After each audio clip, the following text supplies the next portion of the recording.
जरा कुठं काहीतरी चांगलं-चुंगलं करून खावं म्हणलं, की ही आमची लाईट अशी धोका देते, की काय सांगायलाच नको. तर बघा अंड्याची मस्त वाटण बनवून चुलीवरची अंडा करी करावं म्हणलं, पण अर्धा पाऊण तास झालं आमची लाईटच गेली माहेराला.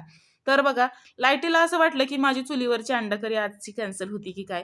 पण मी हाती घेतलेलं काम काय सोडत नसते. म्हणून मस्त पाट्यावरतीच खोबरं, कोथिंबीर, लसूण, आलं, कांदा, टोमॅटो, तीळ कच्चेच वाटून घेतले आणि चुलीवरती पातेल्यात तेल घालून वाटण चांगलं परतून घेतलं. आता बघा मसाल्याच्या डब्यातले मसाले घालायचेत, पण मसाल्याच्या डब्यातली सुद्धा वाटी गेली फिरायला. तर म्हणलं चला मीठ घालावं.